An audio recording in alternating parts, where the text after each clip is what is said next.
अहिल्यानगरच्या काँग्रेस जिल्हाध्यक्षांना अपहरण करून मारहाण। सचिन गुजर यांना गाडीत टाकून मग मारहाण करून सोडलं।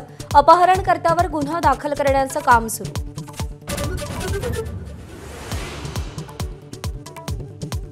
विधानसभा निवडणुकीत पराभूत झालेले 43 जण महायुतीत, 26 पराभूत भाजपत, 13 अजित पवारांकडे तर 7 जणांच्या हाती धनुष्यबाण।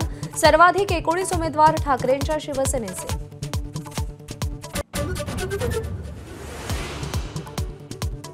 मुंबई आणि एमएमआर गुजरातला जोडण्याचा प्रयत्न, राज ठाकरेंचा केंद्र सरकारवर गंभीर आरोप। केंद्रीय मंत्री जितेंद्र सिंग यांच्या आयआयटी बॉम्बेचं मुंबई झालं नाही या वक्तव्याचा समाचार घेतला।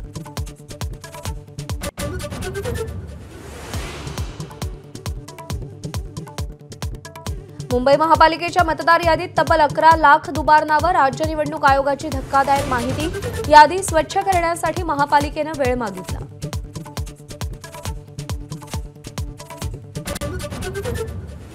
लाडकी बहीण योजनेवरून शिंदे फडणवीसांमध्ये श्रेयवादाची चर्चा। देवाभाऊ आहे तोपर्यंत योजना बंद होणार नाही, मुख्यमंत्र्यांची ग्वाही। तर योजना सुरू केल्याचा अभिमान असल्याचं शिंदेंचंही वक्तव्य।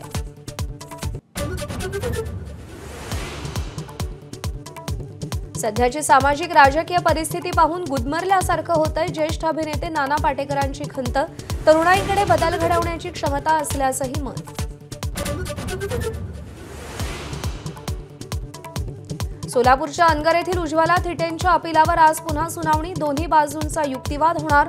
अनगर नगरपंचायत निवडणुकीत उमेदवारी अर्ज बाद झाल्यानंतर याचिका दाखल केली होती।